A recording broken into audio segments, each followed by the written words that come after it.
کې 90% خیریه بنسټونه چې دي هغه د تجارت یعنې موږ انلاین غله ورته ویلی سو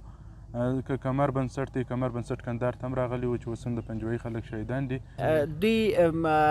پرته له دې چې د یو چا حیثیت د یو چا کرامت د یو چا عزت دا په نظر کې ونیسي پرته له دې یو چا ته یو شی رسوي دغسې خلک که ورځي دته کیمرا نیسي پر دا مخ دې په چپلاخ هم وي باعث دی هم هغه پیسې دې هم پسې ورغورځي سلامونه کتر میلیدونکو تماشا باید زه شیرزاد جوړ هرکلی کوم نن په دې بحث کوو چې خیریه بنسټونه په ټولنه کې څه ډول رول ادا کوي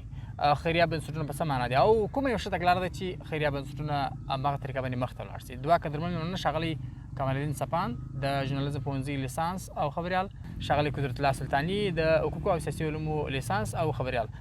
ښاغلی سپان صاحب ښه راست ډېره زیاته مننه شهرزاد صاحب کور مو ودان سپان صاحب خیریه بنسټونه په څه معنا او په ټولنه کې د دوی رول څه دی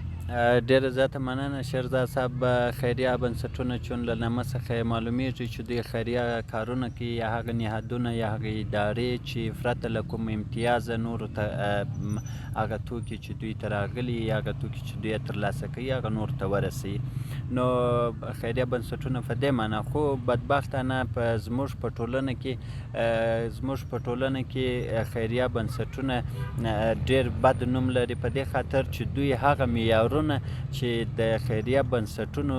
لپاره دي یا له دغسې ادارو دپاره دي هغه یې نه دي پوره کړي متاسفانه په دې خاطر باندې دوی په ټولنه کې ډېر بد نوم لري یعنې هغسې د ښېګڼې د خیر ښېګڼې د صدقې د رسولو د لاسنیوي هماغسې نوم یې نه دی وړی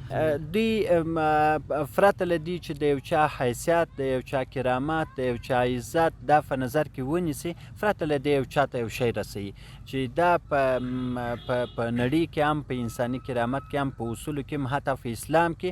پر دې باندې ډېر ټینګار شوی دی ځکه اسلام وایي ته چې کله خیر چا ته رسوي ستا باید یو لاس په بل لاس خبر نسي ولې متاسفانه دوی داسې یو بربنډه عامه ویډیو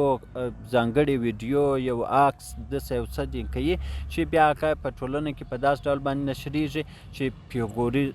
پیغور ته اوړي په پیغوریز ډول باندې کېږي دا افغاني ټولنه چې ده یا زموږ ستاسو ټولنه چې ده داسې یو ټولنه ده چې متاسفانه د چا هغه حالت نه درک کېږي ولې د هغه پر حالت باندې ډېر خندل کېږي کله چې موږ تاسو چې وګورو چې هغه همسایګان چې هغه غریبان دي هغه که زه داسې خیریه بنسټونو څخه توکي ترلاسه کوي بیا دوی عکسونه ترې اخلي یا ویډیو ورڅخه کوي کله چې هغه بیا کورنۍ ته راځي کله چې هغه بیا کلي ته راځي محل ته راځي هلته په یو بد نوم باندې یادېږي یا د هغه لمسي ته د هغه زوی ته دغه یو بل قریب ته لا حتی پیغور سي ښه تګلاره ستاسو په نظر باندې کومه ده چې دوی په ښه طریقه سره دغه خیریه ښه تګلاره دا ده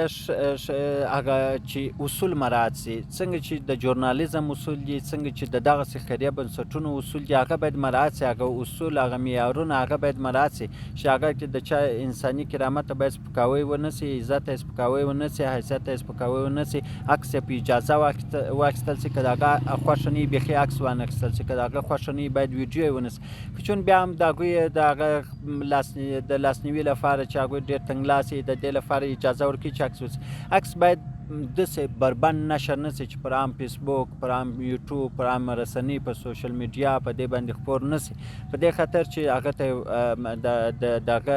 د آینده لپاره د سرنوشت لپاره دا ښه نه ده چې په دوی باندې دا باید جبري سي چې هغه اصول چې ستا دا باید مراعات کړي که چیرې دوی د اصولو څخه فشار د دوی ته باید په هماغه صحنه باندې په هماغه وخت باندې دوی ته وویل سي چې تاسې تر هغه اصولو اوښتي یاست تاسې باید د دغه هر څه جواب ووایاست ډېره زیاته مننه سلطاني صاحب داسې یادونه کېږي خیریه بنسټونه والا وایي چې موږ تصویر په دې خاطر باندې اخلو چې په موږ هغه خلک اعتبار چې کړي دي هغوی ته ثبوت ورسوو چې مثلا موږ د اساس مرسته رسولی ده ستاسو په باور باندې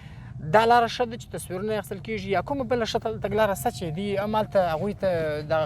ځان ثابت کړي چې موږ دا مرسته رسوو او هماغه اکرام او کوم عزت او احترام او حیثیت چې الله تعالی ورکړی دی انسان ته هغه موصل شي اوسنی حالت زموږ د ټولنې تر داسته تر خبرې پورې وایم چې زموږ په ټولنه کې چې کله یو یوټیوبر یا یوټیوب چینل جوړ کړي یا هم پر فیسبوک پاڼه پیج جوړ کړي دی وایي چې زه غواړم نور خلک تشویق کړم زه غواړم هغه کس ته دا په ثبوت ورسوم چې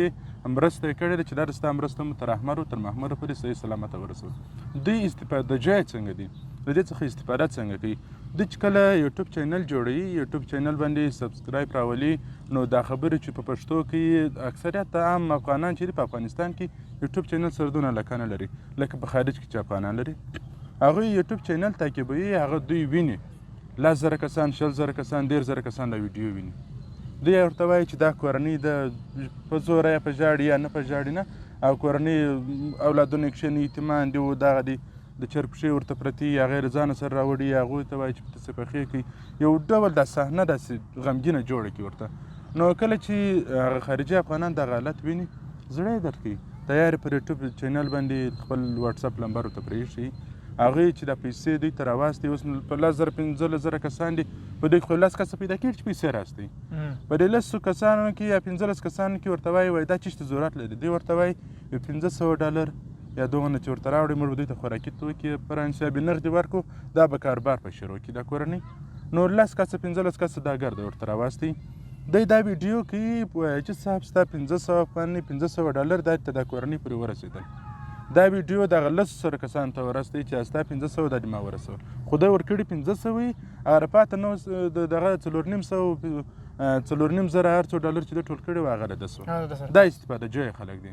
دا څو فیصده خلک ستا په نظر باندې خیریه بنسټونه څو سلنه دوی دا کار کوي که درته وایم شیرزاد صاحب چې ما کومه تجربه حاصله کړې ده یاره د خیریه بنسټونو سره په مبارزه باندې څپان صاحب د نورو ملګرو ستاسو په همکاري باندې موږ کړې ده که درته وایم تر 90% ډېر په دغه استفاده جوړ په دغه غلا وخت دي په دغه ګناه باندې مبتلا دي ښه تګلاره تر ټولو ښه تګلاره د دې رسولو لپاره یا د دې د کنټرول لپاره څه ده شیرزاد صاحب دوې تګلارې دي یوه دا چې هغه اشخاص که غواړي خپل کومکونه تر دغه کورنیو پورې ورورسوي تر دغه غریبو مستحق کسانو پورې هر یو چې په خارج کې ژوند کوي هغه افغانان د خپل زکاتونه د خپلو خپلوانو له رایې هم رسولی شي چې اعتباري خپلوان یې ځکه هغه به راپټ مبهمه موضوع هم به را کورنۍ حیثیت به خوندي لکه څنګه چې سپان صاحب ویل عزت به خوندي نه به تصویر نشري نه بل مشکل یوه بله لار د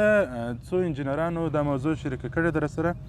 په خارج کې لکه خارج کې چې اوس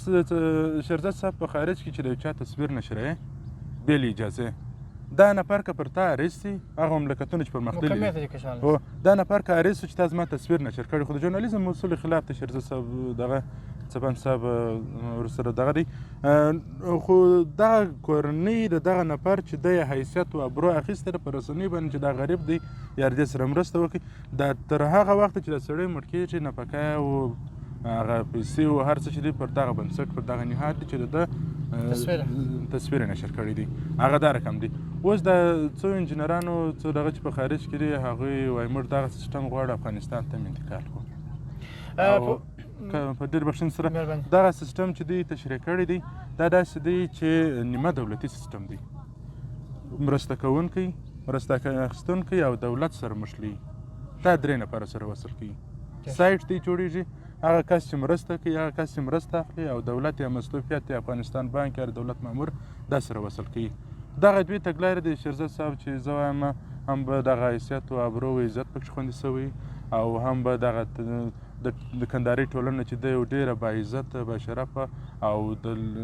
شاهي ټولنه ده یعنی د افغانستان ټول واکمنان له کندهار څخه دي نو د داسې یوې ټولنې حیثیت او ابرو خوندي ساتل دا پر هر مسلمان پر هر افغان پر هر کندهاري باندې فرض ده بالکل تازه یو تصویر پورته کېږي